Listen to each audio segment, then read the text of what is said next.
Hey guys, let's review Season 22 of Doctor Who. I feel like Dr. Seuss over here.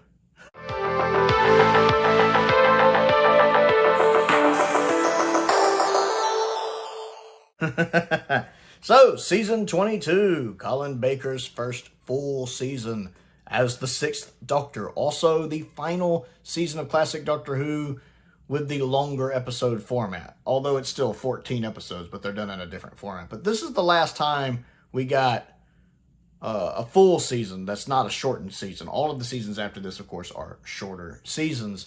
So we have 6 stories. Now, the past few seasons, we've had 7. We have 6 stories this season. And there was a format change to where episode length changed from 25 minutes to 45 minutes. And so far, 4-parters basically became 2-parters. And the one traditional 6-parter of the series, The Two Doctors, became a 3-parter because we switched to a 45-minute format, which I forgot to mention in the last review was also done for Resurrection of the Daleks because of other things that were being broadcast at the time. So I don't mind the 45-minute format. I'm actually fine with it. I think Season 22 flows well like that. The cliffhangers we do get, I think, are really, really good. I'll touch on each of those as I get to the stories. But I don't mind the 45-minute format. I think it works for these stories. I'm perfectly fine with it. This was the only season we got it, as Season 23 does revert back to the half-hour, 25-minute format. So really, we have 14 episodes, but they're 45-minute episodes this season. I like Colin's Doctor. I feel like even by Attack of the Cybermen, he's much improved over the Twin Dilemma. He does feel more in control. There are still times where Colin's theatrical acting can be a little over the top, a little bothersome, where he just kind of really goes for it. And I'm kind of like, he went for it. But there are also those little nuanced moments where I just die watching it. One of my favorites being, die in a good way. One of my favorites being when he's messing with the Mara's Tardis in Mark of the Rani. Not Mara, the Rani, excuse me, Mara. I don't know what I was thinking. When he's messing with the Rani's Tardis in Mark of the Rani. And they leave, and he comes out from hiding, and he just walks up to the console, like with a little screwdriver in his hand, and he gets that little crap-eating grin on his face where he's like,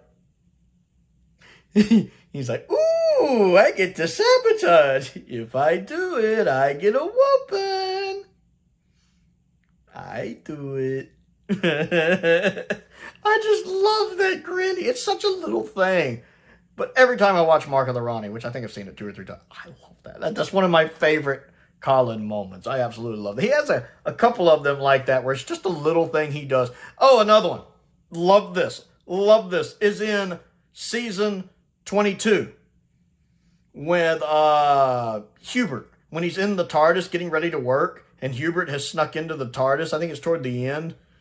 And the Doctor, when he realizes he's there, he looks at him. He's like, I forget what he says. What are you doing here? But it's the look he gives him that first before he even says anything. When he notices Herbert is in the TARDIS, that to be fair, that whole scene between them right there is just gold. But that look, it's those little things that I adore about the 6th Doctor. I mean, the 6th Doctor is not exactly in my top 5 of Doctors or anything, but he's still good. Big Finish has done a lot to really flesh him out and really redeem his character. But he still has his shining moments, even if he can be a little over the top. Season 22 is violent, a lot like Season 21. Again, Eric Sayward here. There's a lot of violent stuff. Of course, you have the famous scene in Vengeance of Varos with the acid bath, with the Doctor just like, if you don't, I don't think I'll join you if you don't mind, or whatever he says there. I'm like, this is the Doctor. You know, it's weird to see a Doctor that's wearing a coat that looks like a rainbow exploded saying something like that. I'm not the biggest fan of Peri. Nothing against Nicola. I think she's good as an actress. One, I don't really care for that American accent at all, to be honest. But Peri as a companion, she just feels so two-dimensional to me. I never feel like she gets really any development, which happens not only with her, but with Mel as well, even though possibly because Mel's barely there. But Peri just never gets developed properly for me. And I feel like her and Six really start to connect more when we get them in season 23. But unfortunately, she's just kind of there and gone in season 23. I like the stories. Season 22 is definitely one of the strongest seasons, especially of the 80s, but even just in Doctor Who in general, because it has no bad stories in it. I think all 6 of these stories are good, much like I said with season 20. I love all the stories in season 20 to one degree or another. I love all the stories, or like all the stories in season 22 to one degree or another for different reasons. I don't think there's any bad ones. Attack of the Cybermen is fantastic. I know it's very lore heavy, and I'm sure, especially back when it first broadcast, for people who couldn't just go back and watch the older episodes, it probably could get a little confusing. It's very lore heavy. But I like that, because I know that lore, so I can enjoy it. And I mean, I only saw Attack of the Cybermen for the first time when the box set came out. I'd never seen it before. And now I like it. It's interesting because I'd always wondered what I was going to think of that one, because that's one of those Doctor Who stories where there doesn't seem to be a consensus in the fan base. I see people online who don't like Attack of the Cybermen. I see people who really like Attack of the Cybermen, who think it's underrated. I've seen all these differing opinions, so I had no idea where I was going to fall with it. And I love it. I prefer Attack of the Cybermen over Earthshock. And I like Earthshock, but I think I would rank Attack of the Cybermen a bit higher. Also, we get Lytton back. I like Lytton. I like Lytton a lot. Again, I mentioned this when I talked about Resurrection of the Daleks. The guy who plays Lytton, he's great. He is great. I don't know if he was ever in Doctor Who in any other roles, but he's great. And he kills it as Lytton. And I like that we learn more about Lytton here. Lytton kind of gets a bit of a redemption arc. I love how he goes out at the end. I really wish he hadn't died, because I would have loved to have seen more of Lytton. But I love how he goes out. And then, of course, the infamous scene of his hands getting crushed. I like that. I don't really care for the little ice princesses, the little ice creatures with the ballerinas playing the parts. That costume design does not do much for me. The way they talk doesn't do much for me. Their little way they move is okay, but just the costumes, that just as a character, they don't do much for me, honestly. I would have loved to have seen some Mondasian, old school Tomb of the Cybermen outfits there, like some old Cybermen outfits. I get budget, they probably didn't have them, etc. So I get why they're not there from a budget standpoint, but it would have been nice to see them. I like the subplot with the 2 guys who are trying to escape from the work camp. I like the little subplot involving them and how it all leads to naught at the end, honestly, with them getting killed as they try to escape. But I like the little subplot. The 2 actors playing them are very good in it. I like that. I love the fact we get Terry Malloy in a non-Davros role, where you actually get to see Terry Malloy with his actual face. He plays a pretty cool character. It's a shame he gets killed in part 1, which again, part 1 is half the story. Let's be clear, because we're in that 45-minute format here. It's only 2 parts. But I liked Terry Malloy's character. I would have liked to have seen more of him. I love the Doctor beating up the policeman, so to speak, when he stops the policeman. He has a little quip he gives at the end. I can't remember what he says, but it's great. I love the bit with the Tardis trying to assume a new shape. That's funny. The Sonic Lance is neat. I just like everything going on with Attack of the Cybermen, for the most part. It's really good. And then we have Vengeance on Varos, which is odd that I like. Again, I like every story this season. Vengeance is good. I love how it predicts reality TV in some ways. That's really neat. I love the cliffhanger to episode 1 with the Doctor looking like he's dying. First off, that image where you have the desert superimposed over the hallway, I think that's a pretty impressive effect for classic Doctor Who. It holds up now. And that shot of the Doctor on the ground just as it cuts, it's a really good cliffhanger. Okay, the Peri turning into the bird thing it's kind of weird. Yeah. The actor playing the governor does a good job. I like Syl. It's nice to have Syl in this. The guy who plays Syl, he's phenomenal. And I think he did like a Syl movie just within the past few years. I'd love to see him come back in the show as Syl. He's great as Syl. He is good. That little laugh he does is very Syl. Very, very Syl. He really does strike me as an opportunist and a businessman. a slimy businessman. Again, why he's probably slimy in real life. Doctor Who doing satire well there. And then I also like the actor playing the guy with the eye patch. He's pretty good. I don't like the fact that once the Doctor takes the eye patch off, he never puts it back on. Like, you figure he's so self-conscious about it that he would immediately put it back on. Once he takes it off, the guy never puts it back. That's really weird. But other than that, the actor does a good job with it. I also like the fact he gets taken out by, like, the room of plants or whatever. That's a cool idea. I don't understand why we have Sean Connery's son in this. I think it's Sean Connery's son, is that right? And his wife. There's no reason for them to be there. Their characters are pointless. I mean, they have a little bit to do right at the beginning, and then they're just kind of pointless. They're just fluff. We have Sean Connery's son. I do like the husband and wife that are watching the TV. They're nice. I do like that one. The one with the funny coat. I like them. They're fun. It's a good story. I'm not quite as enamored with it as I used to be. It is on the lower end of my list for the season. But I still like it. It's really good. And then, I can't remember exactly the broadcast order of these, so I may not do them quite chronologically. And then we have Mark of the Rani. I love Mark of the Rani. Really? The Sixth Doctor's only historical. I love it. The location work is really, really good. The incidental music is really good. I can never remember the incidental music to hum it. It's not like the Sontaran thing where it's just the Two Doctor Sontaran thing where it's just in my head. But I always remember that I like it. I really like the incidental music. Again, the location filming is good. I love Kate O'Mara as the Rani. Both times she shows up, she's just great. I would have loved to have had more of her as the Rani. She's so good in that. And I love the fact that having the Rani and the Master in this story really does show the difference between them, especially if you're someone like me who saw Time in the Rani first. And I saw Time in the Rani back in the 80s. Like, I have childhood memories of it, whereas the first time I ever saw Mark of the Rani was when the season 22 box set came out just a couple years ago. Well, I guess 3 years ago now.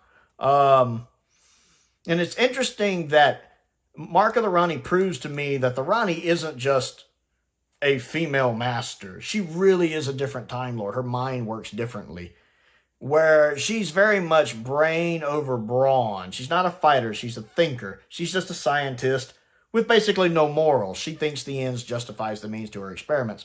Whereas the Master is brains and brawn, but his brains work in a different way than her brains do. And I like that that is very easy to identify in this story. And also I feel Kate and Anthony play really well off each other, which I enjoy. I also love the fact that Nicola gets to hold them at gunpoint. When the Doctor's like, when they're like, Doctor, you couldn't use the weapon on us, and she takes it from him, she's like, I can. Love that. Love Nicola there. The bit with the the guy turning into the tree is a little, yeah, I mean, it's nice he still saves Nicola, but yeah, that's a bit naffed, I'll be honest. It's a bit naffed. But it's a minor nitpick. I do like the rest of the guest cast. I know it's got one actual person from history in it. I don't really know much about the guy, but I know he's a famous historical person. I do love that bit at the end. What do y'all do?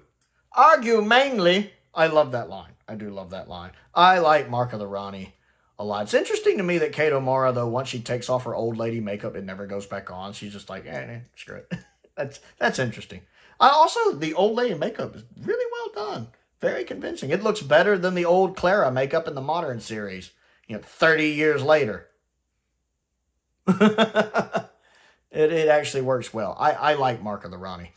And then we move into the two Doctors. First off, we have Patrick Troughton back. I always love having Patrick Troughton back. Like, I'm going to be honest. Anytime Patrick Troughton shows up in a multi-Doctor story, Patrick Troughton steals the show. He just does. What a legend. What a legend. So, I love the two Doctors for having Patrick Troughton back. And he is great in it. I mean, it's always amazing to me how easily Patrick Troughton slips back into the role of the second Doctor. He is just always on point. He always delivers. And I love the fact, especially in part one, because again, this is a three-parter with 45-minute episodes, a three-parter, basically a traditional six-parter.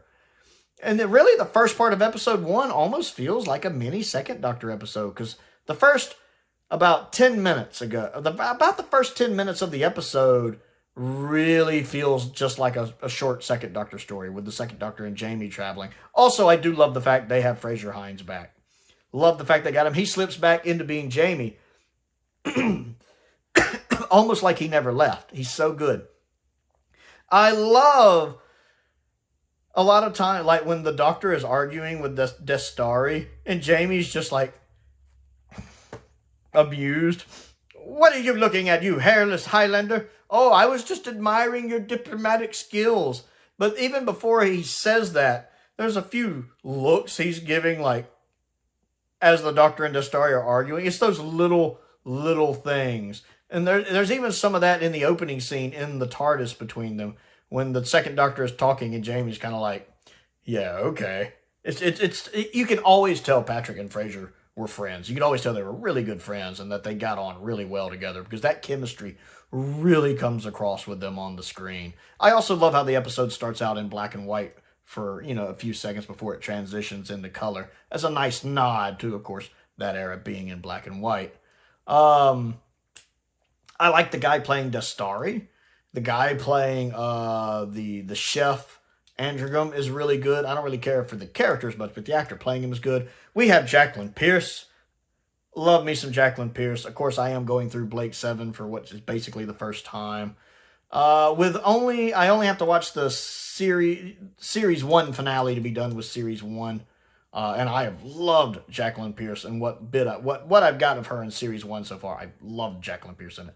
And she is just phenomenal here as well. There's just something regal about Jacqueline Pierce. I don't know what it is. Like, if somebody told me, did you know she was actually a princess? I would be like, I'm not surprised.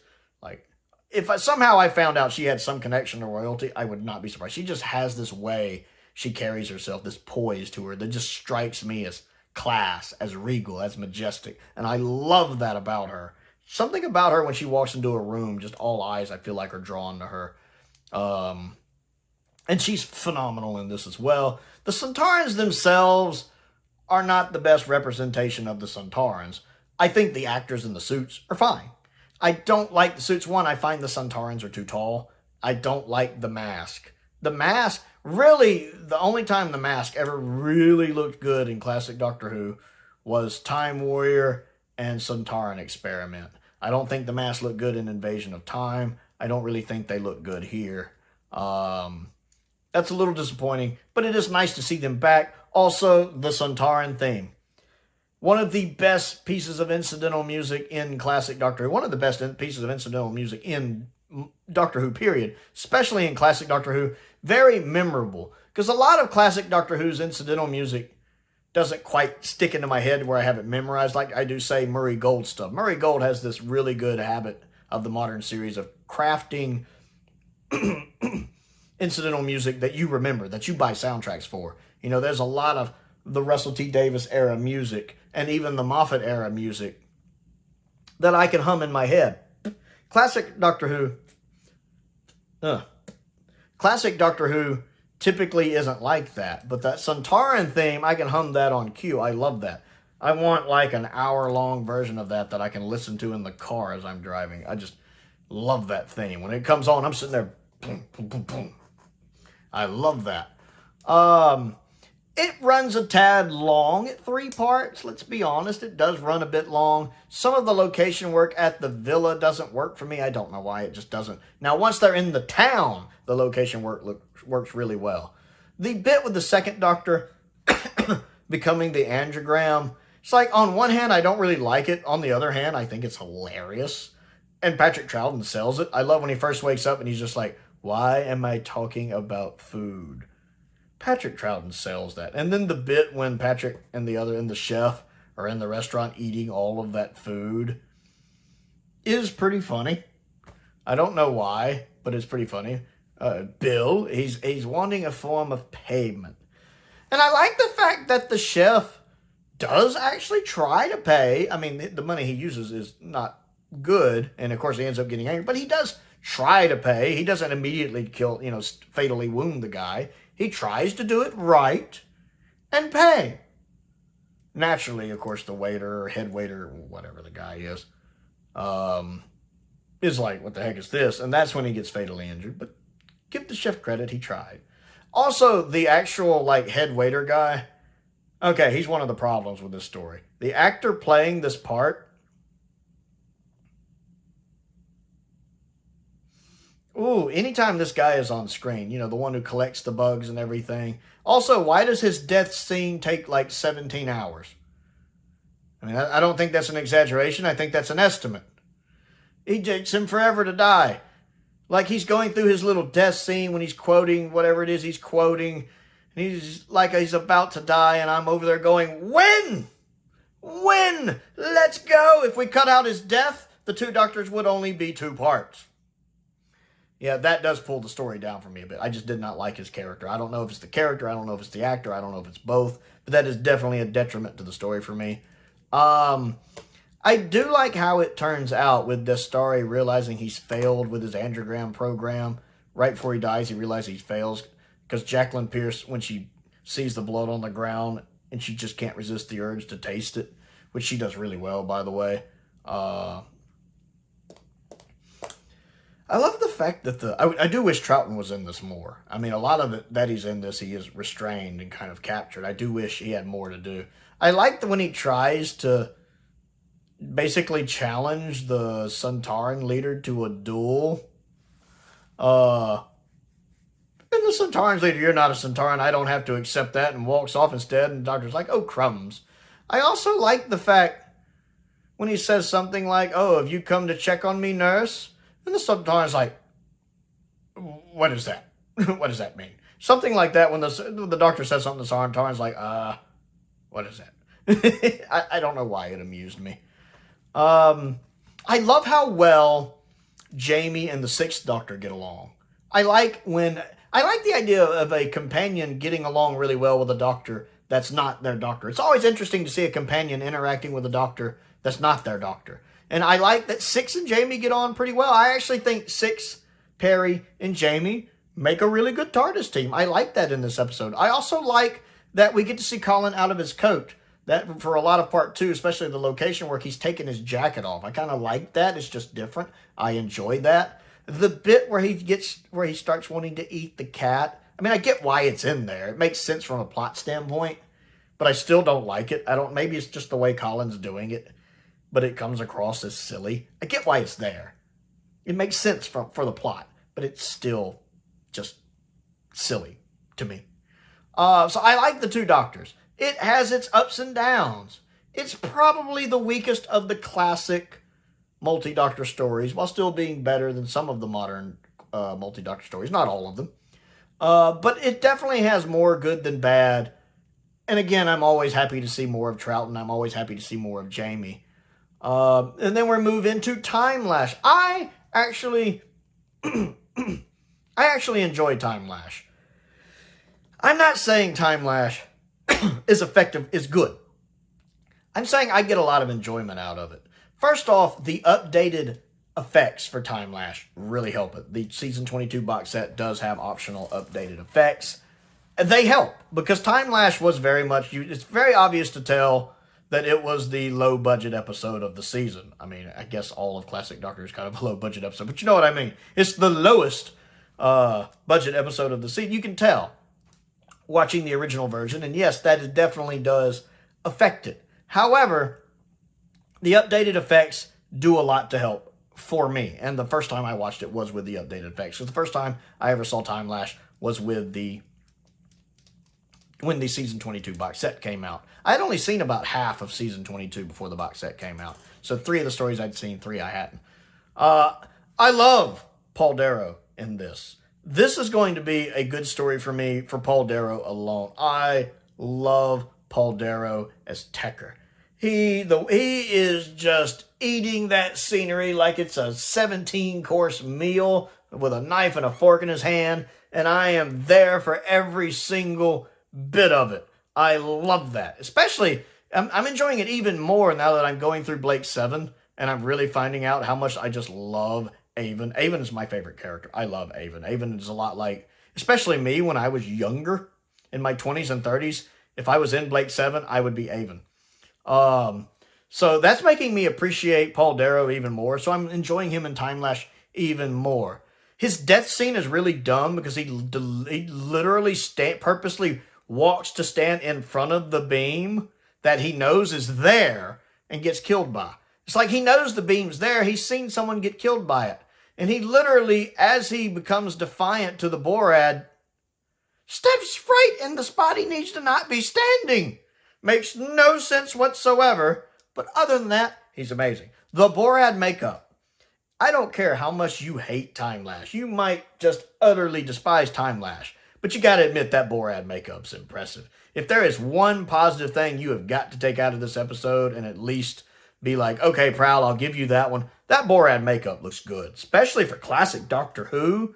That looks better than some of the stuff in modern Doctor Who. Look at the Borad makeup, and then look at Lazarus and the Lazarus Experiment. You got to give me that one. The Borad makeup, fantastic. Also, the actor playing the Borad, he's good. Both of them. I mean, because we do know Professor Chronosis is also playing the Borad in this a little bit. It's always good to see him back. David, I believe the actor's name is David. It's always good to see him back. But the guy playing the real Borad, he's really good. Really, really good. I can't imagine how long it took to put that makeup on every day.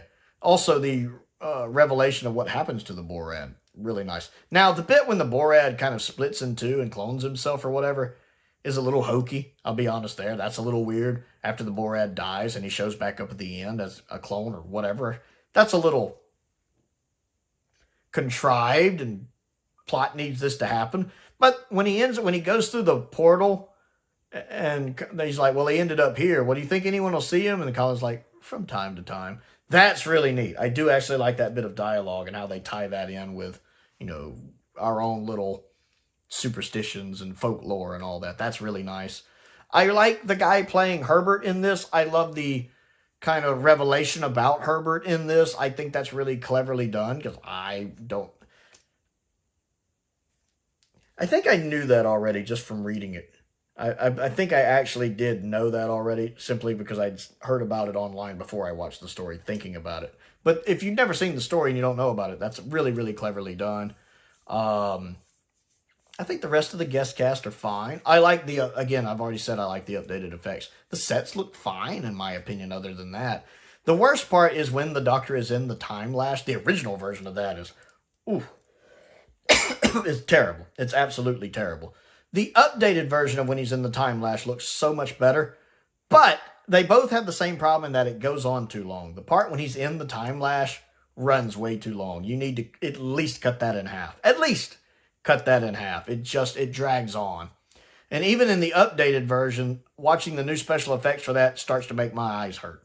Whereas the original version just looks so bad it starts to make my eyes hurt. They really needed to cut that in half. But Timelash is still a serviceable, fun, enjoyable story. As long as you go into it not expecting, you know, the Caves of Androzani, City of Death, Genesis of the Daleks. If you go into it knowing its reputation, you can have fun with it. Kind of like Horns of Nimon. And then last but not least is Revelation of the Daleks, which is a great Dalek story. I like Revelation of the Daleks. Terry Malloy is back. He's really good. I mean, he always does a good Davros. I enjoy Colin and Nicola as well. Although they're not in a lot of part one, are they? A lot of part one is them getting to the kind of little base area. I like the guest cast, like the girl and the guy that's with her who's trying to find her dad. I like them well enough. They don't really get fleshed out much. But I still feel sad when they die. I hated that they died. Again, season 22, dark stuff going on.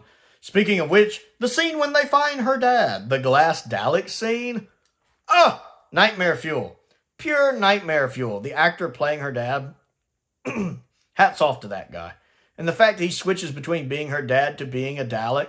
And the fact they have to kill him to destroy him. Also, just the makeup done on that. The actual presentation of how they did the glass Dalek and him half transformed. Oh yeah.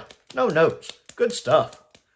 I really like the assassin guy. The old assassin, Giacini. No, that's not Giacini, I don't think. I can't remember his name. But I like the assassin guy and his his kind of Squire character. Both of them. My hat's off to both of the actors.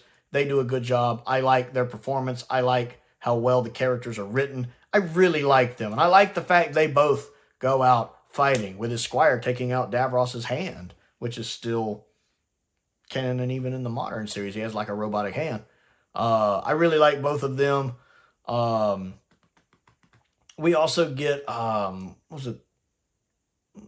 Ellen Braun, is that her name? The one who had the little cameo in City of Death. She's back in this one. She's fine. I like her well enough. Her assistant has a very interesting death. The death where he gets shot and he just stands there for like another 15 seconds. I really expected him to drink his drink before he fell down. I really did. That is some death that looks and gives her. It's a little much, to be fair. I like the updated special effects for this one. This one, of course, had updated special effects from the DVD. It does add to it. I love the updated laser blast, of course, for the Daleks. You guys know I love some updated laser blast. The updated laser effects from like Davros shooting the electricity all Emperor style. I do like the updated effects. That is kind of my definitive version of it. And that we actually do get to see a Dalek flying, because that wasn't done very well in the original version. I like the fact that that is realized better. It's a really good story. It's not perfect. The bit with Clive Swift and the nurse that's obsessed with him doesn't need to be there. It really feels like it's there just to pad out the episode. I think the actors are fine. I think Clive Swift is good. I think the actress playing the nurse is fine. It feels like it doesn't need to be there. It just feels like fluff. Although I do love the fact that when Clive Swift's character dies, when he falls down, the little toupee falls off. I don't know why. It's just a nice touch, and I love it. So yeah, Revelation of the Daleks is great. So definitely running out of energy here. Definitely a strong season for me. Another really good dark season. I much prefer it over season 21, though, with no bad stories. If I was ranked, that's really hard for me to rank these. A lot of them are really close. If you ask me tomorrow, it could be different. The way I wrote it down, and to be honest, I keep bumping my tripod. I am way too close to the tripod. Okay, ranking these, I had Vengeance on Varos in last place. Timelash second to the last. And to be fair, sometimes I put Timelash higher. This is really one of those things where my opinion of ranking these stories would probably differ by the day. So I have Timelash second to the last, but I could honestly see that changing. I had Revelation of the Daleks in fourth place. The Two Doctors in third place. A lot of that's just me loving having Troughton and Jamie back. And loving, again, how Jamie interacts with the TARDIS team, with Six and with Peri. I really like that. Number 2, I have Attack of the Cybermen. That probably would solidly be my number 2. I love Attack of the Cybermen. And, of course, number 1 is Mark of the Rani. I love Mark of the Rani. So much good stuff going on there. So that's how I would rank it. I want to know what you think of Season 22. Comment down below, and let's talk about it. Don't forget to click the like button and the subscribe button. I also have a Patreon if you would like to support me on that. There's a link to that down in the description below. I want to give a shout out to some of my top tier patrons, Colin Coney, Sam Venning, and Unknown289. I appreciate their support, as I do the support of all of my patrons. It's very much appreciated. I have a P.O. box down there as well. If there's anything you'd like to send me to look at and review, a link to the Amazon wishlist is down there. A link to the Amazon UK wishlist is also down there as well. Most importantly, thank you for watching.